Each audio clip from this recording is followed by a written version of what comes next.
It is a great day in SimWorld, everybody. Good morning. How are you doing? I know y'all can't hear me, but I mean, look, I'm hearing the voice already. I don't know what's going on, but anyway, I'm B Ron, hearing the voices in the SimWorld Today studio. Alongside me is my co-host Yells. As always, hopefully you're not hearing voices, sir, unless it's mine.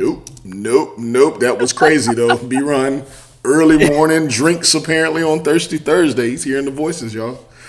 I look, I'm channeling my inner Randy Orton. Apparently, I don't know, man. I don't know. But Wow. look, man, let's jump right into I'm not a debate kind of guy. I'm not Rick Blaze and CJ. I don't do that. But let's have a little discussion Okay. about who is the true number one player coming into season 2 of SimWorld Prep here. Japheth Towns, Arthur Lattimore, or Trey Hyman. Who is, in your mind, the true number one? I know we're still a couple months out from the season starting, but there's never a there's never not a time to talk about something like this. What are your thoughts? There's never not a time. You are on it today, man. You got me dying. You got me dying. Trey Hyman, I think he's the favorite for everybody out here in SimWorld Hoops. Everyone loves him. Big personality, gets a little bit of everything. Does a little bit of everything Yeah, all of the time, right? Y'all know I love that. yeah, Shout out Bo Burnham. I think he was going to be more of a focus of the offense this year, which everyone keys in on offense, so that'll probably make him a number one conversation piece of as far as being number one. I think that's the anticipation, and we'll see as the right. rankings continue to shake out. Japheth With his Towns. butt coming. Yeah, I mean it's not a but. You got Japheth Towns, who was a scoring machine last season. I feel like even with all the late hubbub that came about of him, I feel like he still didn't get his due for just how good he was last season. I think he was scoring somewhere around 23, 22 points a game. I don't have my stats in front of me. And actually, let me go ahead and pull those things on up so I can see them. Yeah, But man. yeah, he was a baller last season. And again, I don't feel like he got his total due. But for my money, I'm going Arthur Lattimore. Arthur Lattimore was a machine last season. And he got it done from everywhere. He got it done from everywhere on the court. He was getting it done defensively. And let's see here. Let's just kind of put the numbers to the test. Trey Hyman, without being the focus of the offense, 12 points, 9 rebounds, 3 assists, a steal, 3 blocks. Good God, he did a little bit of everything last season. Yeah, Then you go out and you talk Japheth Towns. Japheth Towns was bringing in 21 points a game, almost 50% shooting. 4 to 3 rebounds, 3 rebounds, 4 assists a game. But then you go talk King Arthur Lattimore. I'm not even sure where he's going to play. But in only 22 minutes a game, 19.6 boards. He didn't really fill up the rest of the stat sheet, but they were allowed 18.5, 19 points a game. And I think, as we see him work out in the offseason, we see different things, hearing rumors he may be involved in another pickup run or a showcase that SimWorld TV may or may not pick up, if it picks up steam or not. yeah. I think, as I'm saying this, I don't think I put him in number one. But I think he's the one to keep his eyes out for. I'm going Japheth Towns. That's it. That's my number one coming in next season. I think his scoring prowess is uncanny. 6'4", 6'5". He's a load on offense. He reminds me of Brandon Roy, but he has a high output. So I'm going Japheth Towns. Okay, okay. That was the I long way like. to that. When I took the long route to that, but yeah, I'm going Japheth. Okay. Yeah, I like that. I like that call there for Towns as the number one coming in to the season. I you you had me convinced for a minute that you were gonna go with Arthur Lattimore. You really did. But that's what I'm going with. Arthur Lattimore. I'm going King Arthur, baby. All And right. I say that because I I, I I like a lot of his game, and I feel like and we saw it last season at various points when he needed to be clutch. He was able to be clutch and come up with big shots, big plays in big moments. Especially, there was a play. I think it was in the race to one. Or no, it was later in the season. I think they were playing Yacht Club, I think, and it was a last second thing. They got the ball to Arthur, and he ran down the court freely and dunked it to end the game. And that doesn't happen No. often. So to see something like that, that impressed me. But I think that because Arthur can do a little bit of everything on both sides of the floor, though the only thing he can't do here is really shoot threes. But Who he says only he made can't? four last season. Who says Yeah, he right, can't? right. He He only just made didn't put it four. up. Yeah, he only made four last season. Hey, okay. He didn't do it. He didn't do a whole lot of it. He didn't do it well. So I'm not saying he can't do it. But only made four of them. Whereas Towns is an electric shooter, can shoot threes at a very consistent rate. Maybe not to the same effectiveness as Trey Turner, perhaps, but that's a good problem to have if you're the Trays. I feel like though Arthur Lattimore would be my number one player coming into the season personally, though. Okay. I ain't gonna argue with you, man. You saw I was moving that direction, and I backtracked. But yeah, Yeah, I think we win either way. I think that's a good top three you named there. I'm sure the rankings will reflect that at some point. And straight Trey Hyman, still Trey Hyman, man. So I think he either way, absolutely is. yeah, either way we go, it's a win. So I'm with you on that one. I ain't gonna And argue. I'll say this too. I know Trey. He's gonna hear this, and he's gonna say something to the effect of, "Oh, okay, leave my name out of the conversation, why don't you? I'll show you." Yeah, you know he So will. hey, I know it. Bring it, Trey. I mean that in the most respectful way possible. Bring it, because I know you can. That's enough. That's enough of you being tough guy. Be wrong. We gonna move on. We gonna move on. All right. Look, man, we've talked about it before. Yes. This kid, last season he brought in let's just say it, all the production for Best Coast Ballers. Yes. All of Yes. it. 22 points a game, 5 assists. All the offense keyed in on him. 52 made threes. The offense ran through him. You got a new coach there. Goes by the name of Coach. What do I call it? Dominguez. Yes. Big Nino, as I called him. There we go. Yeah. Big Nino. Dominguez. Yeah, so we'll see what kind of offense he's bringing to this squad. But you got to think they were one of the best teams in the league last season. Coach Aaron Murray, who was there, had a defined offense of getting up and down the court.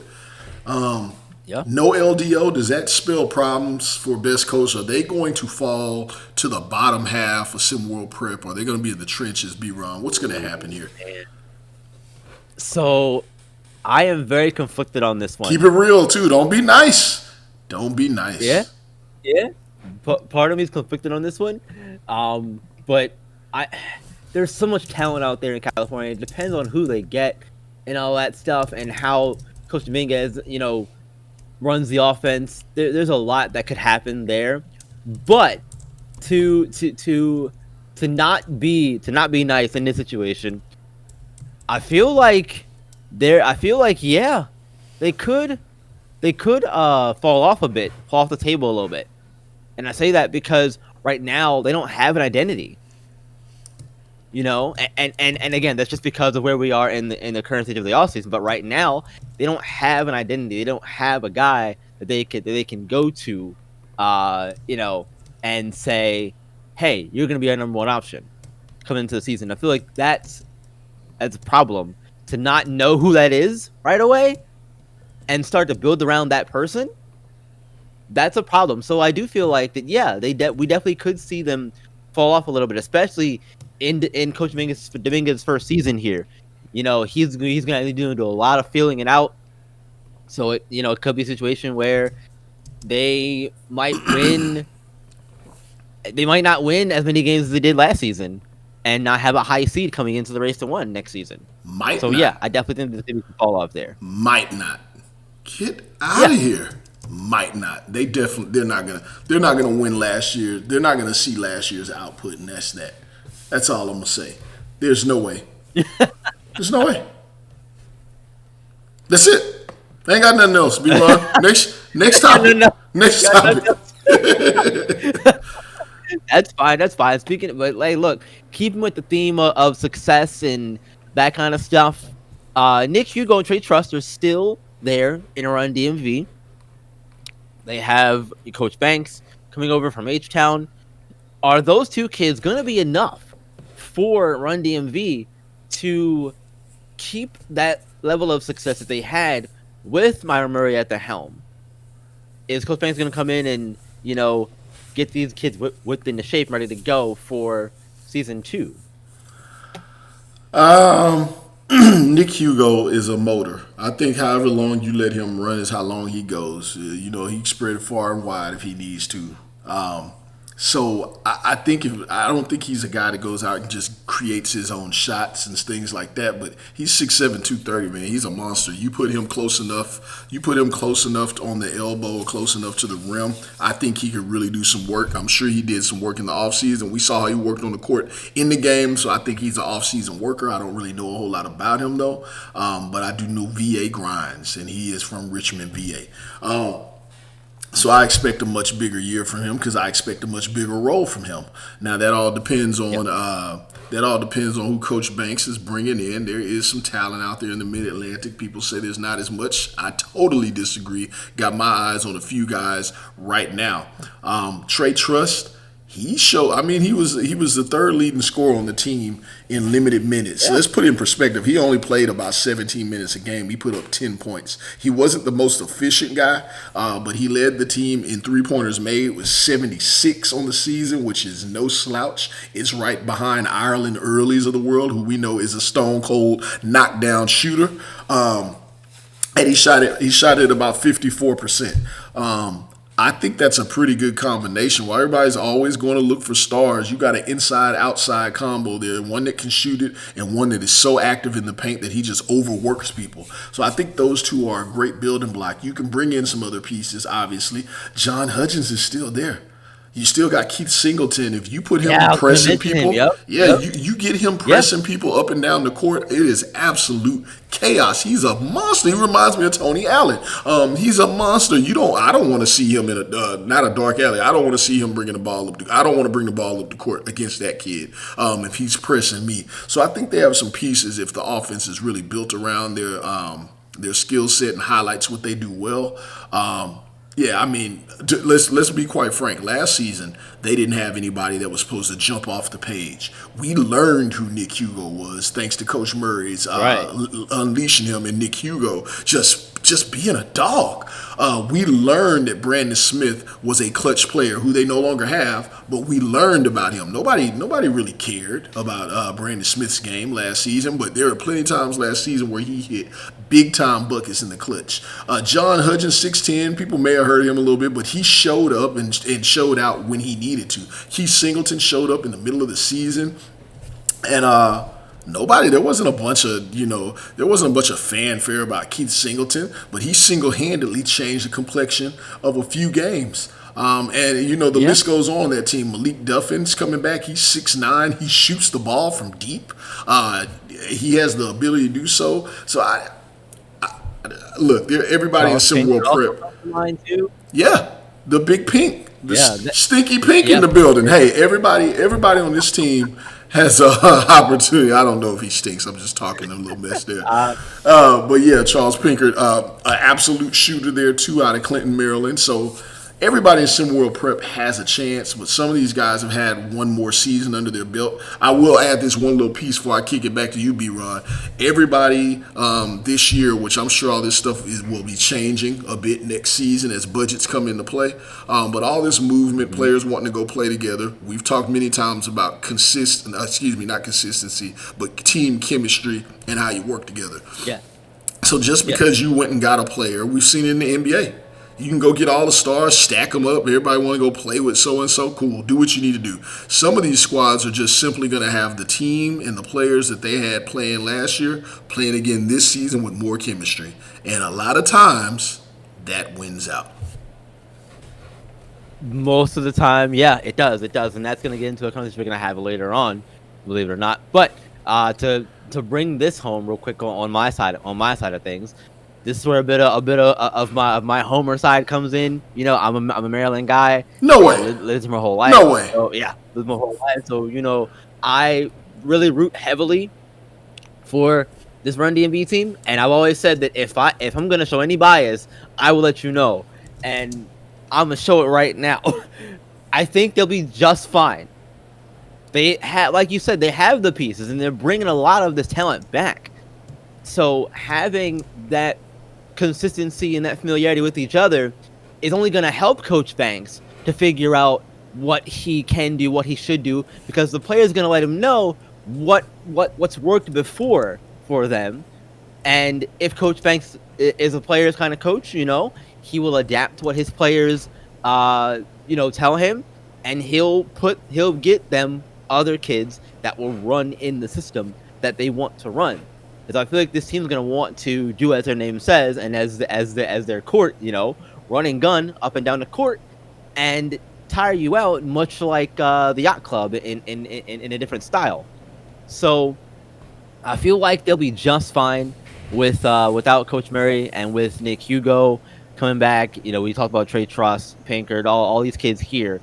They'll be just fine without them, and I think that they are poised for a better year because they are having a lot of that consistency on the player side come back.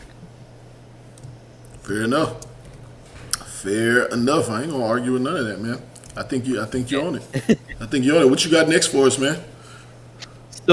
So we talk about. I mentioned it a second ago. We talk about how communication is important, camaraderie, consistency, and all that stuff. So when it comes to team building, both on the court, off the court, in the locker room, behind the scenes, during the game, communication is always important. But I guess how important is it really to a team for all of you to be on the same page at all times? You're asking me that? Yes. Hey man, because I know you love this topic. I know you love it. This bleeds into every facet of life. This isn't even just a SimWorld prep for these teams. I'm passionate about this because this bleeds into our own team here with SimWorld TV and everything else that we do. Communication's everything, man. It's one of the things that's kind of waning in life nowadays, and I hate to get all philosophical, but if you're gonna do this to me, then that's what we do. It's one of the things that people don't know how to communicate anymore. Things take more than a text message. Things take more than 4 and 5 word answers. Things take more than just your feelings on how you feel about something. I don't want to communicate right now, or I don't have nothing to say, or I'm busy. Like, that doesn't work for success. Everything in this world works best when it's teamwork involved, multiple people talking. And guess what, B-Ron? Right now, you may think that I'm speaking too long. I'm taking too long of a turn on this segment. I may think that I'm going to, but no, I may feel that I'm taking too short of a time. You know what cures those thoughts in my head and yours, because they're in our own heads? Communication. That's the most important thing in life, but also on a team. You hear about it all the time on those Boston Celtic teams back in the day, the Lakers squads, and everybody fears confrontation. Everybody wants to avoid confrontation. No one wants to come across as arrogant. There's all these things that we safeguard yourself from, but when you safeguard yourself from those things in the communication area, you're safeguarding yourself from the greatest success you can have. Because when you call that player out and say, yo, you're not doing this, or that was out of bounds, yeah, there's probably going to be some conflict because everybody has pride and egos. But what should come from that, even if only 5%?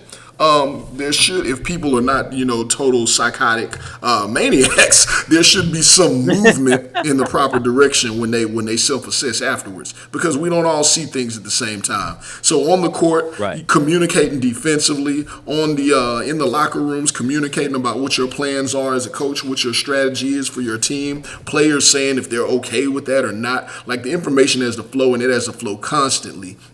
All that keeping stuff to yourself, man. I'm fighting back my bad words. All that keeping stuff to yourself and not communicating. In all honesty, there's two things that it is. It will create more selfishness for you. at whatever level's there, because we're humans, we all have a level of selfishness. But as you continue not to communicate, you become more selfish, because guess what? You're not getting someone else's perspective, and you're not providing value to someone else to help them be better either. So you become more selfish, which is not good in a team sport, in a team setting. The second part of that is you're stunting your own success. You want better, shine, whatever. There may be ways to facilitate those things, but you got to communicate what your needs are, what your wants are, where your displeasures are, and those things will be rectified from there. I'll add That's my some Yale's nuggets to life that. lesson. Yeah. Hey, look, that was good. I love that, man. I love that kind of stuff. I'm gonna add one nugget to this, and we'll move on here. But not only communicating, but communicating effectively, because there's a difference in how you do it. You mentioned, going about your displeasures and voicing them, that kind of stuff. Yes. You can voice them, sure, but it's how you voice them. My mom always said, it's not what you say, it's how you say it. Yes. So when you have those things come up, make sure that you're going about them the right way, because your way could be the wrong way, and that gets you in trouble going forward, going upwards in the game of basketball. Just looking at the next level kind of thing. If you make a mistake now, that very well could impact your future success endeavors, whatever you want to say about that. So communicate, yes, but communicate effectively. Yep. I'm not saying be a nice guy all the time, but try not to ruffle feathers as much as you can, and go about your business, but make sure it's productive to everyone involved. Yeah. Let's move on. Know your to put a bow on that. Know your audience. Yeah. And Yeah. be aware of the consequences, good or bad, because there will be some. Yes, absolutely, absolutely.